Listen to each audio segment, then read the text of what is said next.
اور اس نے Saint just پلاس اینٹیا کی پرامن خانقاہ کی طرف جانے میں مزید دیر نہیں کی اور روانہ ہو گیا۔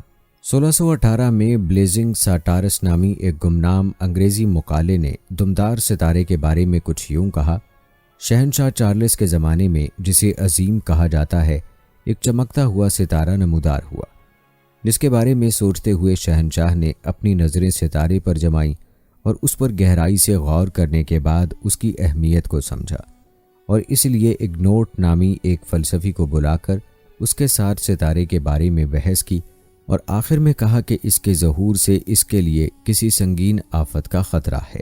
دوستو، ایک پرتگالی پادری فرادی گیس پردا گروس، جس نے 1556 عیسوی میں گوانزو کا دورہ کیا تھا، اس نے شانکسی میں آنے والے زلزلے کو دمدار ستارے سے ملاتے ہوئے یہ دعویٰ کیا تھا کہ یہ تباہی اس دمدار ستارے کی نظر کے آنے کی وجہ سے ہوئی ہے، یعنی اگر وہ ستارہ کسی تباہی والی جگہ پر حادثے سے پہلے یا بعد میں کہیں دکھائی دیتا ہے تو یقینی طور پر آنے والی آفت کا ذمہ دار ہوتا ہے۔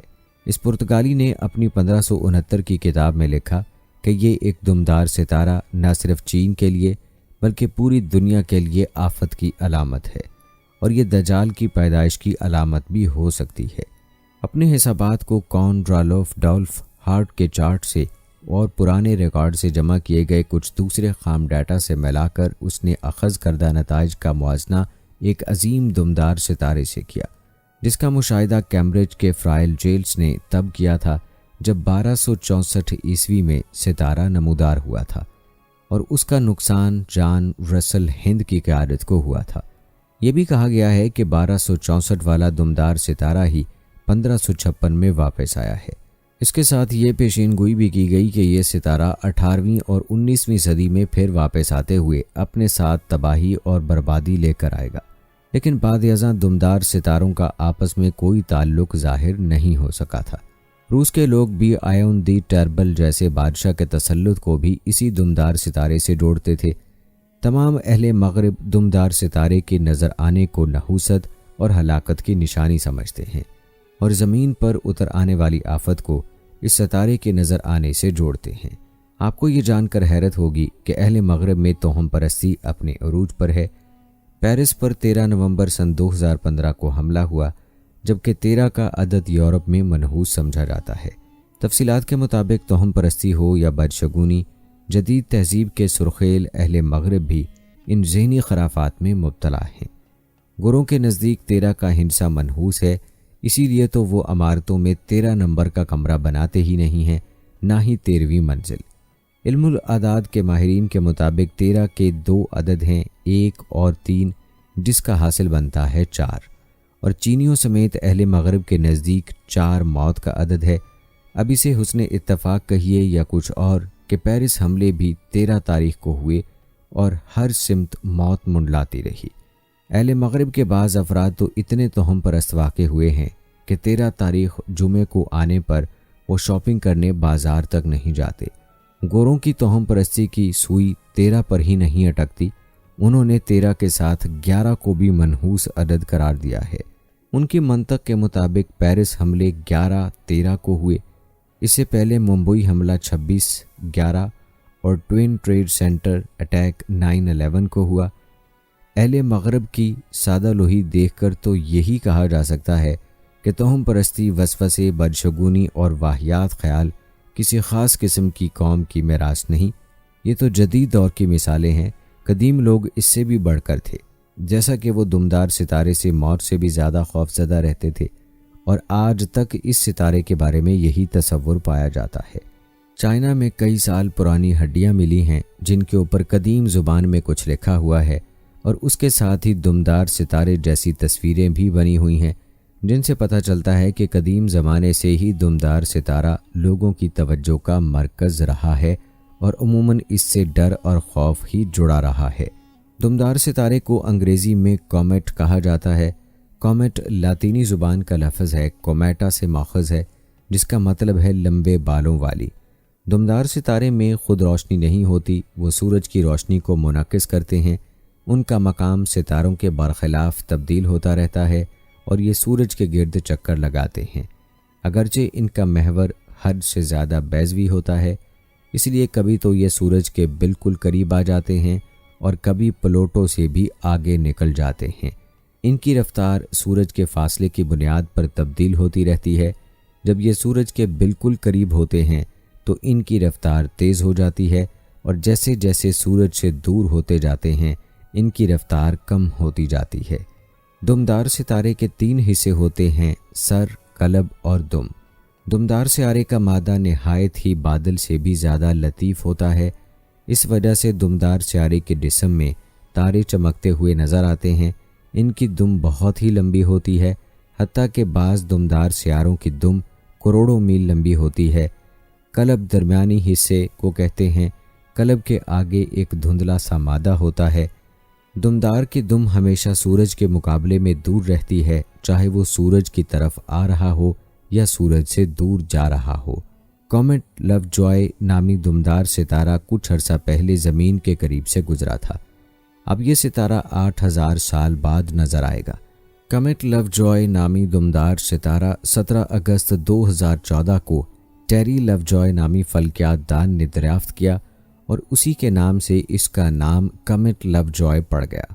اگر آپ یہ ستارہ دیکھنا چاہیں تو تقریباً مغربی جانب اوپر دیکھیں، آپ کو ستاروں کا نمایاں جھرمٹ سوریا پیلیڈس نظر آ جائے گا۔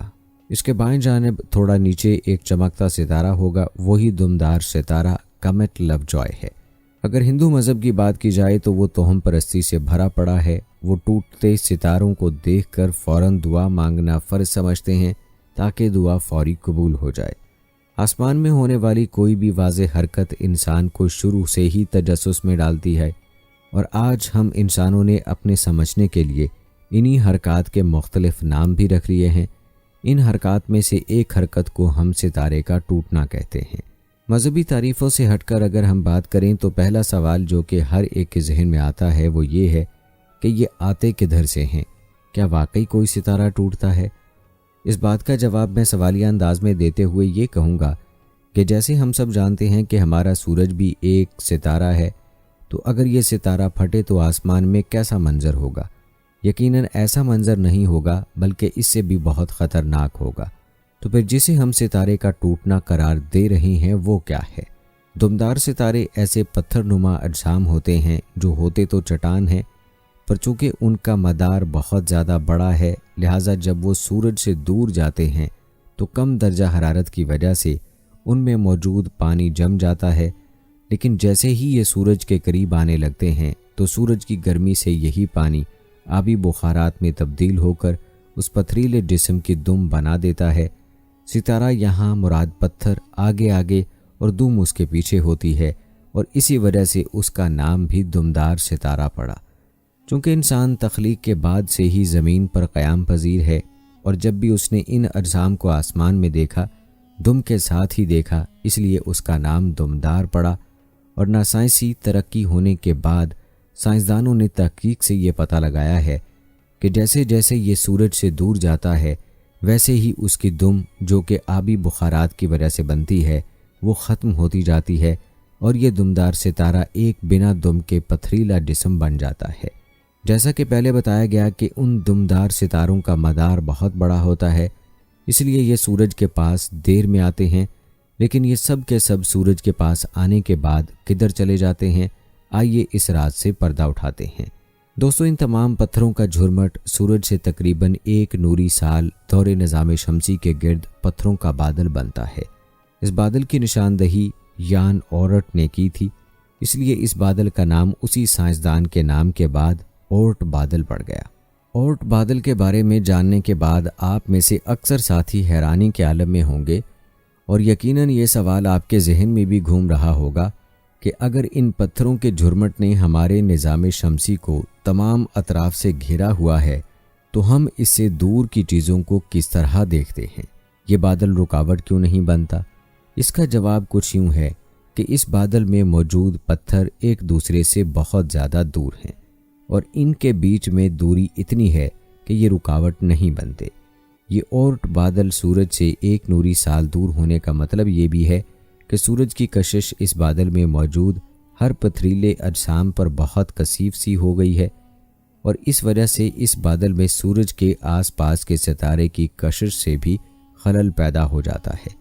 اس کی مثال اس طرح سمجھی جا سکتی ہے کہ ہم سب جانتے ہیں کہ ہمارے سورج سے قریب ترین ستارہ 4 نوری سال دور ہے، یعنی یہ اورٹ بادل سورج اور اس سے قریب ترین ستارے کے درمیان فاصلے کی 1/4 دوری پر ہے۔ ظاہر ہے کہ اس ستارے کی بھی کشش اس بادل میں موجود اجسام کو اپنی طرف کھینچ رہی ہوگی، تو اس کھینچا تانی کا نتیجہ یہ ہوتا ہے کہ ان اجسام سے قریب ہونے کی وجہ سے کسی جسم کو سورج اپنی طرف کھینچ لے گا، اور اسی طرح یہ دمدار ستارے زمینی رہائشیوں کے آسمان میں رونما ہو جائے گا۔ انہی دمدار ستاروں میں سے ایک مشہور دمدار ستارہ جو کہ آسمان میں بآسانی نظر آ جاتا ہے وہ ہے ہیلی۔ اس دمدار ستارے کا نام مشہور سائنسدان ایڈون ہیلی کے نام پر رکھا گیا ہے، کیونکہ اسی سائنسدان نے پیشگوئی کی تھی کہ یہ دمدار ستارہ ہر 76 سال بعد آسمان میں نظر آئے گا، اور اس کی یہ پیشگوئی بالکل صحیح ثابت ہوئی۔ یہی دمدار ستارہ 1986 میں بھی نظر آیا تھا، اور اگر آپ 2061 میں کوئی دمدار ستارہ آسمان میں دیکھیں گے تو آپ کو یقین آ جائے گا کہ ہیلی دمدار ستارہ واپس آ گیا ہے۔ دوستو، یہاں آپ کو ایک دلچسپ بات بتاتے چلیں کہ انفلوئنزا نام کی وبا کو قدیم صدیوں میں ستاروں کے اثرات سے ہونے والی بیماری تصور کیا جاتا تھا۔ اگر کوئی شخص بیمار ہو جاتا تو اسے کہا جاتا کہ اس پر ستاروں کے اثرات یعنی انفلوئنزا ہو گیا ہے۔ کہا جاتا ہے کہ انفلوئنزا کی تاریخ بہت پرانی ہے، اور انسانوں میں جتنی اموات اس وائرس کی وجہ سے ہوئی ہیں شاید ہی کسی اور بیماری کی وجہ سے ہوئی ہوں۔ پرندوں میں انفلوئنزا کو پہلی مرتبہ ایک اطالوی سائنسدان نے 1878 میں شناخت کیا، جبکہ انسانوں میں اس انفلوئنزا نامی بیماری کا تذکرہ 2400 سال پہلے کی تاریخ میں بھی پایا گیا ہے۔ انسانوں میں انفلوئنزا کی بیماری کا باقاعدہ ریکارڈ 1580 سے ملتا ہے، جب انفلوئنزا کی وبا روس سے شروع ہو کر یورپ تک پھیل گئی۔ انفلوئنزا کی وبا یا بیماری مسلسل 17ویں اور 18ویں صدی میں بھی جاری رہی، اور یورپ میں اس بیماری نے 1830 سے 1833 تک بہت زیادہ تباہی پھیلائی، جبکہ 1918 میں اس انفلوئنزا بیماری کو عالمی وبا کے طور پر جانا جانے لگا، جس کے نتیجے میں ایک محتاط اندازے کے مطابق 10 کروڑ افراد لقمہ اجل بنے۔ اس وائرس کی ایک قسم 2009 میں میکسیکو سے H1N1 پوری دنیا میں پھیل گیا، جس نے بڑے پیمانے پر تباہی مچائی۔ سوائن فلو H1N1 ایک ایسی بیماری ہے جو انفلوئنزا وائرس کی وجہ سے ہوتی ہے۔ وائرس کی 4 اہم اقسام ہیں۔ انفلوئنزا وائرس A انسان اور پرندوں کو متاثر کر سکتا ہے۔ انفلوئنزا وائرس B صرف انسان کو متاثر کرتا ہے۔ انفلوئنزا وائرس C جو کہ انسانوں، کتوں اور سور کو متاثر کرتا ہے، اور انفلوئنزا وائرس D مویشیوں کو متاثر کرتا ہے۔ انفلوئنزا وائرس A کی 2 اصل اقسام ہوتی ہیں، اور ان 2 اقسام کے مختلف سٹیرنز ہوتے ہیں۔ اس وائرس کی وجہ سے ہونے والی بیماری کو فلو کہا جاتا ہے۔ یہ وائرس RNA وائرس ہوتے ہیں۔ یہ ایک وائرل بیماری ہے جو ایک شخص سے دوسرے شخص میں منتقل ہو سکتی ہے۔ انفلوئنزا وائرس ایک فرد سے دوسرے فرد تک تنفسی نظام کے ذریعے کھانسنے، چھینکنے اور تھوک وغیرہ کے ذریعے سے پھیلتا ہے۔ اگر متاثرہ فرد کسی دوسرے فرد کو گندے ہاتھوں سے چھو لے تو بھی یہ وائرس دوسرے فرد میں منتقل ہو جاتے ہیں۔ ایک تحقیق کے مطابق انفلوئنزا وائرس سب سے پہلے متاثرہ فرد کے تنفسی قطروں یعنی ریسپائریٹری ڈراپس سے منتقل ہوتا ہے، اور وہ ہوا، کھانسی یا چھینک کے ذریعے سے ہوتا ہے، جبکہ انفلوئنزا سے متاثرہ کچھ افراد ایسے ہوتے ہیں جن میں کسی بھی قسم کی علامات ظاہر نہیں ہوتی، لیکن ان افراد میں بھی یہ متعدی ہوتا ہے، اور وہ افراد دوسرے افراد کو یہ جانے بغیر انفیکشن منتقل کر سکتے ہیں کہ ایسا خود بھی اس انفلوئنزا انفیکشن میں مبتلا ہیں۔ ایک تحقیق کے مطابق انفلوئنزا کی بیماری سے متاثر ہونے والے افراد اس کی علامات ظاہر ہونے سے پہلے ہی اس وائرس کا شکار ہو جاتے ہیں، اور اس وائرل بیماری کی علامات عام طور پر 5 سے 7 دن تک رہتی ہیں۔ فلو کا کوئی بھی مریض اس بیماری کی پیچیدگیوں سے گزر سکتا ہے، مگر دراز عمر افراد، 5 سال سے کم عمر کے چھوٹے بچے، خاص طور پر 2 سال سے کم عمر کے بچے، صحت سے متعلق کچھ مخصوص امراض والے افراد جن میں ذیابیطس، پھیپھڑے اور دل کی بیماریوں، سکل سیل انیمیا، دمہ اور سانس کی بیماریاں، گردے اور جگر کی بیماری، کمزور اور مدافعتی نظام کے حامل افراد جو HIV یا کینسر کی بیماری میں مبتلا ہوں، موٹے افراد، حاملہ خواتین اور ہیلتھ کیئر سے وابستہ افراد جلدی بیماری میں مبتلا ہو جاتے ہیں۔ ایک رپورٹ کے مطابق ایک خاص فلو کے موسم میں 65 یا اس سے زیادہ عمر کے افراد کا فلو سے اموات میں 90% حصہ ہوتا ہے۔ انفلوئنزا کی علامات موسمی فلو سے مماثلت رکھتی ہیں، جس میں اچانک تیز بخار اور بخار کے بعد کپکپی کی کیفیت، کھانسی جو کہ عموماً خشک ہوتی ہے، اور یہ کھانسی زیادہ بھی ہو سکتی ہے جو کہ تقریباً 2 ہفتے یا اس سے زیادہ تک رہتی ہے۔ فلو گلے میں خراش، سردی، سر درد، عضلات میں درد، نظام تنفس کے اوپری حصے کا انفیکشن، جبکہ بچوں میں قے اور اسہال کی پرابلم بھی ہو جاتی ہے۔ دوستوں اندازہ کریں کہ انفلوئنزا کی بیماری کا آغاز بھی 16ویں صدی سے ہی ہوا ہے۔ یہ وہی وقت ہے جب دمدار ستارے کے ساتھ بہت ساری تباہی اور بربادی منسلک کی گئی، جیسے کہ سیلاب، طوفان، دشمن کا حملہ یا بادشاہ کی موت وغیرہ۔ لندن میں 1606 عیسوی میں ستارہ نظر آیا تو اسے لندن میں لگنے والی گریٹ فائر کی وجہ کہا گیا۔ جب 1618 عیسوی میں دمدار ستارہ نظر آیا تو یورپ میں پمفلٹ چھپنے لگے کہ قیامت قریب آ گئی ہے۔ اس کے علاوہ انڈیا، چائنا اور یورپ کے بادشاہوں نے تو باقاعدہ ایسے ملازم رکھے ہوئے تھے کہ جو دمدار ستاروں کی حرکات و سکنات پر نظر رکھا کرتے تھے تاکہ کسی بھی پیش آئندہ مصیبت سے بچا جا سکے۔ اسی طرح دنیا بھر کے کلچرز ستاروں سے متعلق توہم پرستی میں مبتلا رہے ہیں۔ اب دیکھتے ہیں کہ اسلام میں ستاروں کے بارے میں کیا حکم ہے اور ان کی کیا حیثیت ہے، اور مسلمانوں کو ستاروں کے متعلق کیا رائے رکھنی چاہیے۔ حضرت ابو بکر صدیق رضی اللہ تعالی عنہ سے مروی طویل حدیث میں ہے کہ اللہ کے رسول صلی اللہ علیہ وآلہ وسلم نے فرمایا کہ سورج اور چاند اللہ تعالیٰ کی قدرت کی نشانیوں میں سے 2 بڑی نشانیاں ہیں۔ ستارے بھی اصل میں اللہ کی مخلوق ہیں اور اللہ تعالیٰ نے قرآن میں ان کی قسم اٹھائی ہے، جیسا کہ سورہ تکویر میں آتا ہے کہ پس میں قسم کھاتا ہوں پیچھے ہٹنے والے ستارے کی، سیدھے چلنے والے غائب ہو جانے والے ستارے کی، اور قسم ہے رات کی جب وہ جانے لگے۔ دوستو نبی کریم صلی اللہ علیہ وآلہ وسلم نے جاہلیت کی ایک برائی یہ بھی ذکر فرمائی کہ لوگ ستاروں کی گردش اور ان کی اپنی اپنی منازل میں طلوع اور غروب کی وجہ سے بارشوں وغیرہ کے برسنے کا اعتقاد رکھیں گے۔ حضرت زید بن خالد رضی اللہ تعالی عنہ سے مروی ہے کہ حدیبیہ کے مقام پر رات کو بارش ہوئی اور صبح اللہ کے رسول صلی اللہ علیہ وآلہ وسلم نے ہمیں نماز فجر پڑھائی۔ جب آپ صلی اللہ علیہ وآلہ وسلم نماز سے فارغ ہوئے تو ہماری طرف رخ مبارک پھیر لیا اور پوچھا، کیا آپ لوگوں کو معلوم ہے کہ آپ کے رب نے کیا فرمایا؟ ہم نے عرض کی کہ اللہ اور اس کا رسول صلی اللہ علیہ وآلہ وسلم بہتر جانتے ہیں۔ آپ صلی اللہ علیہ وآلہ وسلم نے فرمایا، اللہ تعالیٰ نے فرمایا ہے کہ میرے بندوں نے صبح کی تو مجھ پر ایمان رکھتے تھے اور ستاروں کے منکر تھے، اور جس نے کہا کہ ہم پر فلاں فلاں ستارے نے بارش برسائی تو ایسے کہنے والا شخص میرا منکر جبکہ ستاروں پر اعتقاد رکھنے والا ہے۔ جبکہ سورہ آراف میں ارشاد ہوتا ہے، اور سورج، چاند اور ستارے سب کے سب اس اللہ کے حکم سے ایک مقرر، منظم اور مضبوط نظام کے تابع بنا دیے گئے ہیں۔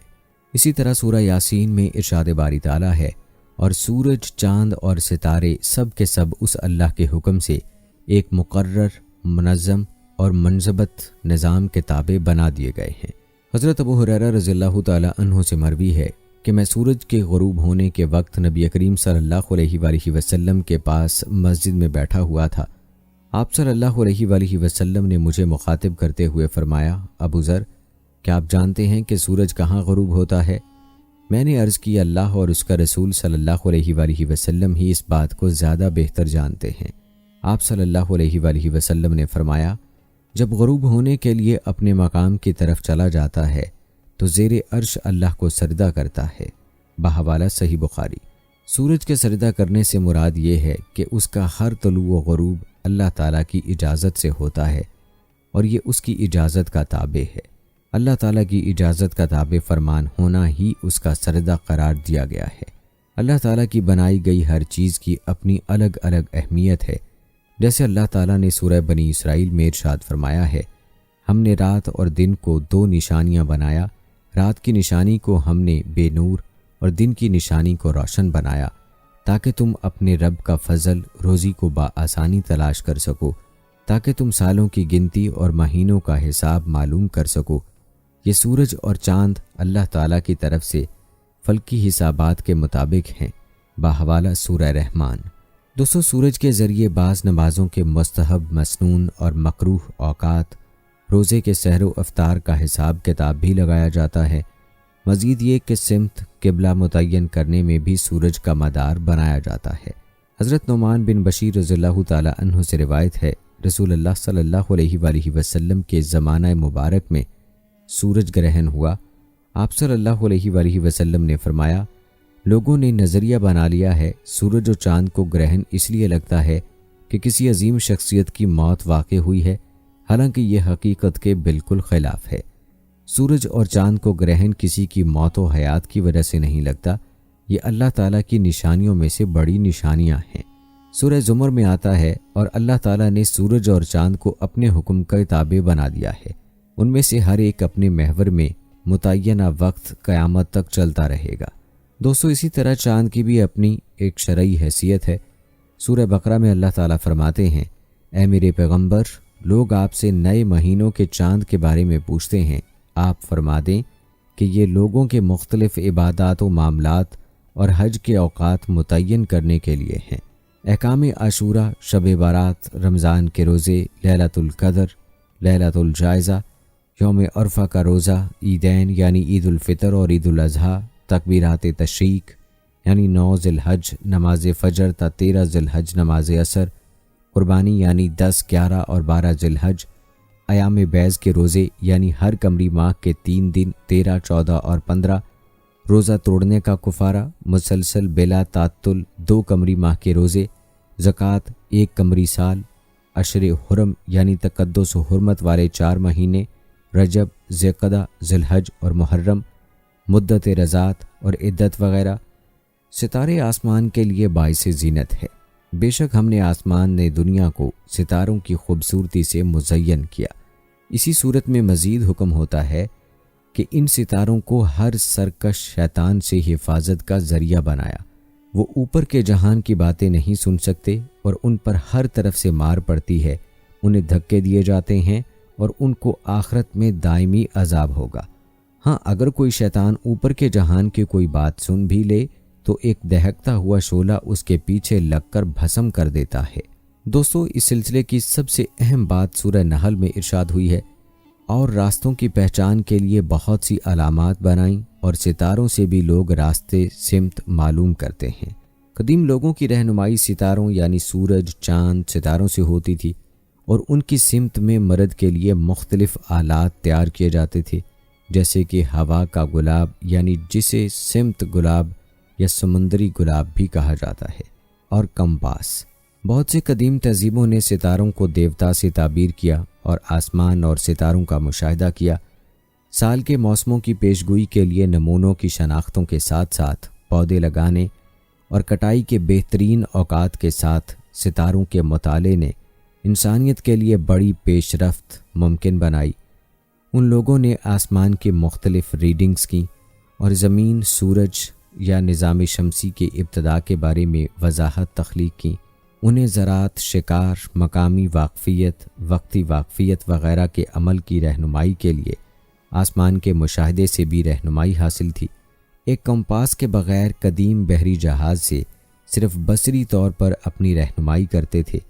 بنیادی طور پر ستاروں سے مشورہ کرنے پر مبنی بشمول سورج اور ستارے اپنے راستوں کے لیے بینکرز کے طور پر کسی چیز کی واقفیت کے سبب سے قدیم طریقوں میں سے ایک ستاروں اور ستاروں کے مشاہدے کے ذریعے انجام دیا گیا تھا۔ ایک طویل عرصے سے مسافروں نے اس آلے کو کثرت سے استعمال کیا۔ اہم حوالہ جات سورج، چاند اور ستارے تھے۔ پرانے زمانے میں انسان ستاروں سے رہنمائی حاصل کرتا تھا، پھر اس کے پاس کمپاس یا کمپاس گلاب تھا، اور آج کل اس کا ذکر تمام طریقوں سے اور GPS کے ذریعے سے کیا جا سکتا ہے۔ قدیم تہذیبوں نے بھی ستاروں کے مشاہدے کو واقفیت کی ایک شکل کے طور پر استعمال کرنا شروع کیا، یہ جانتے ہوئے کہ سورج ہمیشہ ایک ہی طرف طلوع ہوتا ہے، یہ لوگ جغرافیائی مقامات کی نشاندہی کرنے اور یہ فیصلہ کرنے کے قابل تھے کہ کون سی سمت بہترین ہے۔ یہ آسمان کے ستاروں کے بارے میں تجسس سے پیدا ہوا، جن کا مشاہدہ آج سے ہزاروں سال پہلے شروع ہوا۔ دوستو، قدیم تہذیبوں نے پہلے ہی پتھر کی یادگار تعمیر کی جو وقت کے گزرنے اور موسموں کا تعین کرنے میں مدد کرتی تھیں۔ سیاروں اور ستاروں کی حرکات کے مطالعے نے قدیم لوگوں کو پودے لگانے اور کٹائی کے اوقات میں فرق کرنے کی اجازت دی۔ مثال کے طور پر کچھ قدیم ثقافتیں جیسا کہ مایا، چینی، مصری اور بابلی سورج اور دیگر ستاروں کے حرکت پر مبنی پیچیدہ کیلنڈروں کی وضاحت کرنے کے قابل تھے۔ 1958 عیسوی میں ایس نیول ایبسٹری اور انگلینڈ کے نیٹریکل المینک نے مل کر رات کے آسمان میں 48 ستاروں کے جھرمٹ تلاش کیے اور پھر ان جھرمٹوں میں سے 57 ایسے ستارے منتخب کیے جو سب سے زیادہ روشن اور چمکدار تھے، اور یہی وہ ستارے ہیں جن سے راستہ تلاش کرنے کا ہنر سیکھا۔ ہر جہاز کے کیپٹن کے لیے بہت ضروری ہوتا ہے یہ۔ ان ستاروں کے علاوہ مزید 115 ستارے ایسے ہیں کہ جن سے ہر ماسٹر نیویگیٹر آگاہ ہوتا ہے، اور ان کی مدد سے دنیا میں کبھی بھی اور کہیں بھی اپنی لوکیشن معلوم کی جا سکتی ہے، اور ان کے ذریعے مہینے اور سال تک معلوم کیے جا سکتے ہیں۔ اس کی سب سے حیرت انگیز بات یہ ہے کہ ان سے بالکل درست وقت بھی معلوم کیا جا سکتا ہے۔ 1988 عیسوی میں امریکہ کی نیول اکیڈمی نے اپنے کورس میں سے ستاروں سے راستہ معلوم کرنے والے مضمون کو حذف کر دیا تھا، کیونکہ یہ سب سے مشکل حصہ ہوتا تھا۔ انہوں نے یہ فیصلہ کیا کہ اب تو GPS سسٹم موجود ہے، اس لیے ستاروں سے راستہ تلاش کرنے کی ضرورت باقی نہیں رہی۔ 2015 میں انہیں اس وقت پریشانی کا سامنا کرنا پڑا جب بحری اور ہوائی جہازوں کے نیویگیشن سسٹم ہیک اور جیم ہو گئے، تو انہوں نے ایک بار پھر سے ستاروں کے ذریعے راستہ تلاش کرنے کے کورس کا آغاز کر دیا، جو مشکل تو ہے لیکن نہ تو ہیک کیا جا سکتا ہے اور نہ ہی اس کے جام ہونے کا امکان ہوتا ہے۔ اس سسٹم کا سب سے زیادہ استعمال اب خلا میں کیا جا رہا ہے۔ اسپیس میں جانے والے تمام جہاز اپنی درست سمت کے لیے ستاروں کا استعمال کرتے ہیں۔ نیویگیشن میں بہت سارے ملکوں نے بہت ترقی کی ہے، اور اس طرح قرآن کا ستاروں سے راستہ معلوم کرنے کا حکم حرف بہ حرف درست ثابت ہوتا ہے۔ دوستو، اب آپ کو بتاتے ہیں کہ ستاروں سے لوگ کس طرح سے توہم پرستی کو جوڑتے رہتے ہیں، اور آج بھی قسمتوں کا حال ستاروں کا محتاج سمجھا جاتا ہے۔ دوستو، ستاروں کی حرکت کا انسانی زندگی اور قسمت پر اثر انداز ہونا یا ان کے ذریعے سے مستقبل میں پیش آنے والے حالات کا علم ہونا جاہلیت کے باطل عقائد اور نظریات ہیں۔ لہذا ستاروں کی چال سے مستقبل کے حالات جاننے کی کوشش کرنا اور ان باتوں پر یقین کرنا ناجائز اور حرام ہے۔ اس پہلو سے ستاروں کا علم سیکھنے کو اللہ کے رسول صلی اللہ علیہ وآلہ وسلم نے ناپسند فرمایا ہے۔ احادیث مبارکہ سے یہ بات معلوم ہوتی ہے کہ کاہن کے پاس مستقبل کی خبر اور حالات جاننے کے لیے جانا اتنا بڑا گناہ ہے کہ اس کی وجہ سے اس شخص کی 40 دن تک نماز قبول نہیں ہوتی۔ حضرت عبداللہ بن عباس رضی اللہ تعالی عنہ کہتے ہیں کہ رسول اللہ صلی اللہ علیہ وآلہ وسلم نے فرمایا، جس نے علم نجوم میں سے کچھ حاصل کیا، اس نے سحر یعنی جادو کا ایک حصہ حاصل کر لیا۔ اب جتنا زیادہ حاصل کرے گا گویا اتنا ہی زیادہ جادو حاصل کرے گا۔ علم نجوم یعنی ستاروں کے احوال پر اعتماد کر کے مستقبل کے بارے میں خبر دینا حرام ہے، کیونکہ اس میں علم غیب کا دعویٰ ہے۔ علم نجوم جادو کی ایک قسم ہے جو توحید کے منافی ہے۔ جتنا زیادہ علم نجوم سیکھا جائے گا اتنا ہی جادو کے علم میں اضافہ ہوگا۔ حضرت انس رضی اللہ تعالی عنہ کہتے ہیں کہ آپ صلی اللہ علیہ وآلہ وسلم نے فرمایا، 3 عادتیں میری امت میں ہمیشہ رہیں گی: حسب نسب میں ایک دوسرے پر فخر کرنا، ناوخانی اور ستارہ پرستی۔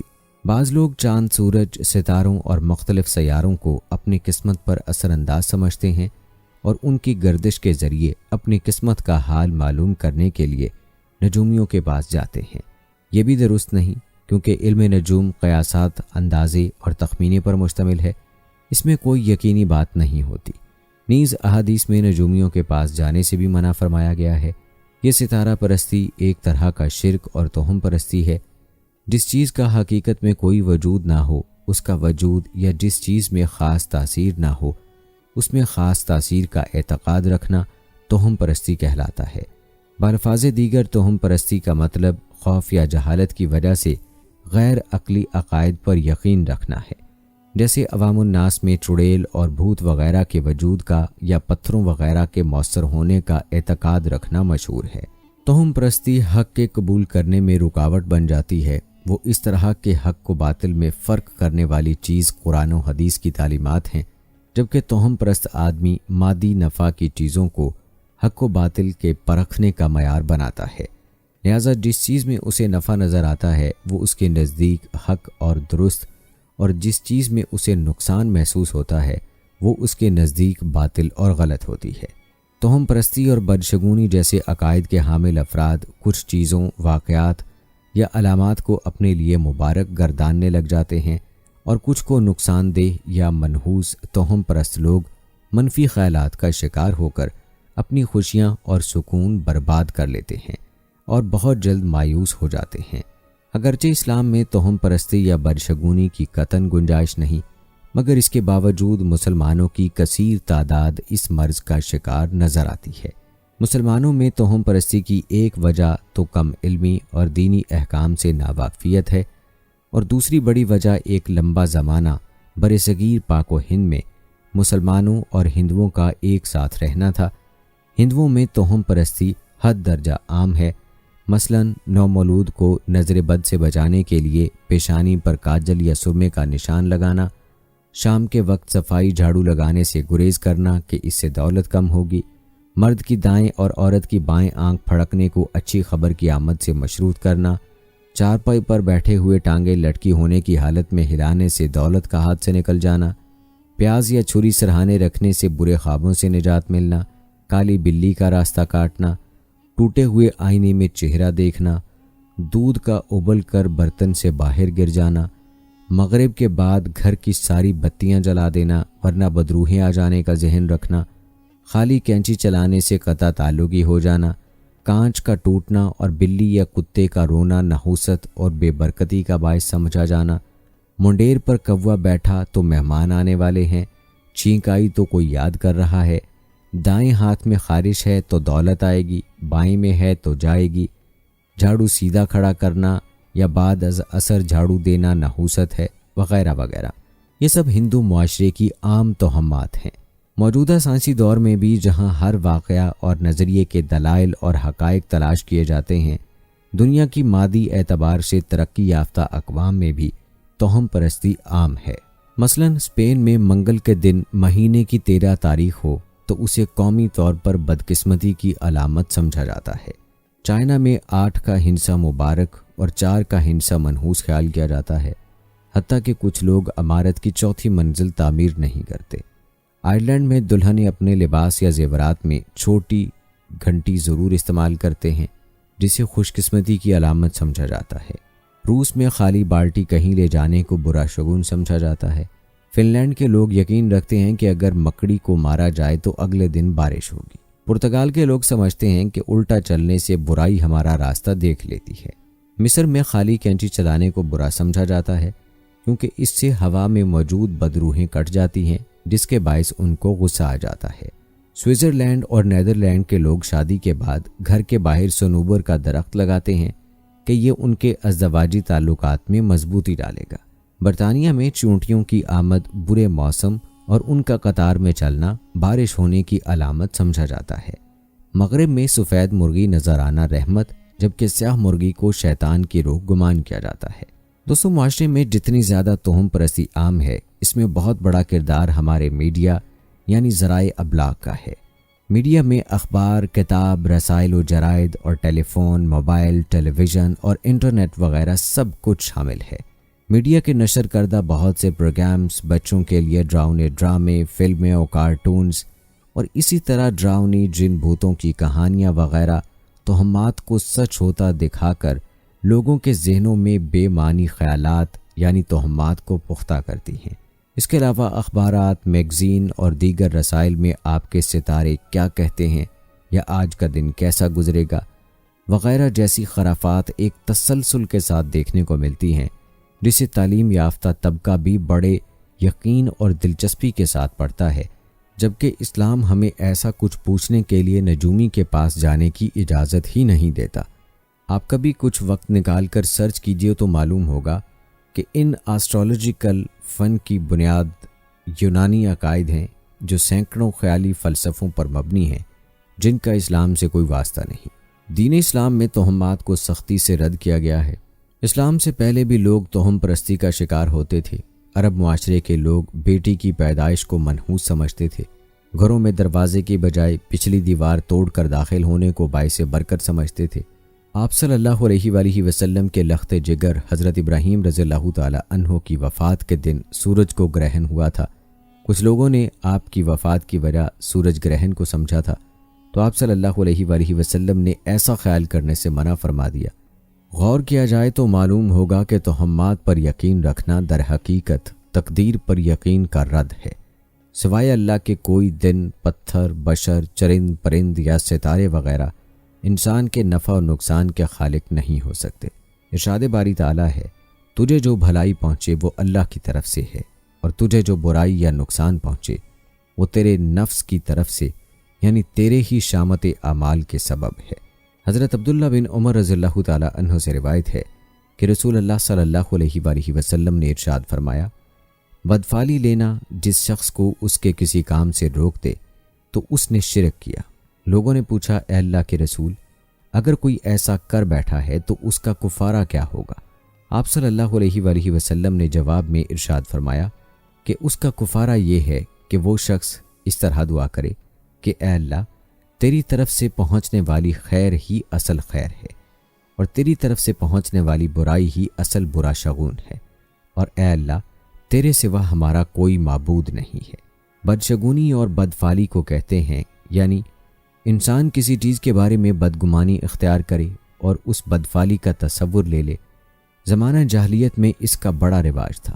لوگ معمولی باتوں سے بدشگونی لیا کرتے تھے۔ اگر انہیں کہیں جانا ہوتا تو پرندے کو اڑاتے، اگر وہ دائیں جانب کو اڑتا ہوا جاتا تو اچھا سمجھتے، اور اگر وہ بائیں رخ پر اڑتا تو اپنے سفر کرنے کو نامناسب تصور کر کے اس سفر سے گریز کرتے۔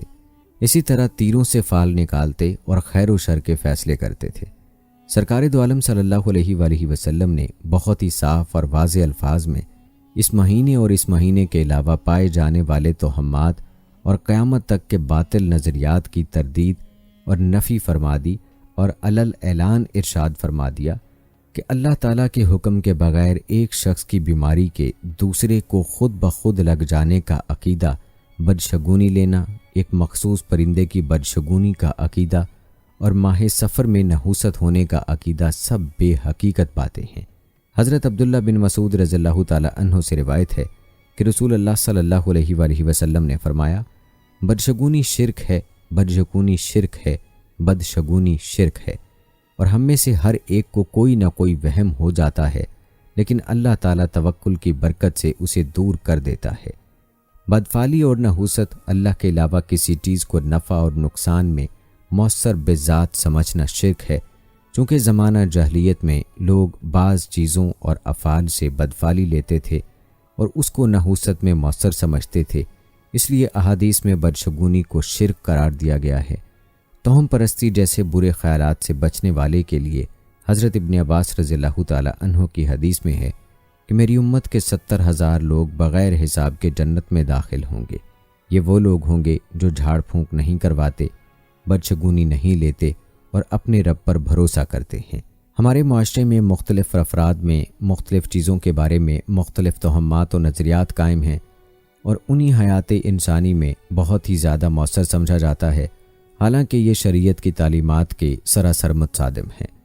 انسانی طبقات اسباب کے میدان میں دو انتہاؤں پر ہیں۔ ایک طبقہ اسباب کا انکار ہی کر دیتا ہے اور اسباب اختیار کرنے کو توکل کے منافی سمجھتا ہے، اور دوسرا طبقہ اسباب کو ہی مؤثر حقیقی سمجھتے ہوئے یہ اعتقاد رکھتا ہے کہ جو کچھ ہوتا ہے اور ہو رہا ہے وہ اسباب سے ہی ہو رہا ہے، اور اسباب کے بغیر کچھ ممکن نہیں۔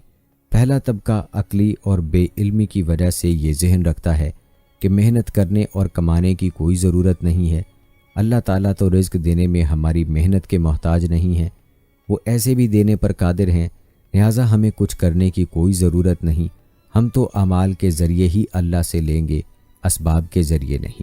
دوسری طرف دوسرا طبقہ جو اسباب کو ہی موثر حقیقی سمجھے ہوئے ہے اور دین، ایمان و یقین اور اعمال کو حقیقی حیثیت ہی نہیں دیتا اور مادی محنت یعنی ظاہری اسباب کو ہی اپنی ضروریات کے پورا ہونے اور اپنے مسائل کے حل کرنے میں مؤثر سمجھتا ہے، یہ بھی صراط مستقیم پر نہیں ہے، یہ بھی حدود سے تجاوز کرنے والا ہے، کیونکہ ظاہری اسباب تو کسی بھی چیز کے حاصل ہونے کا فقط ایک ظاہری ذریعہ ہوتے ہیں۔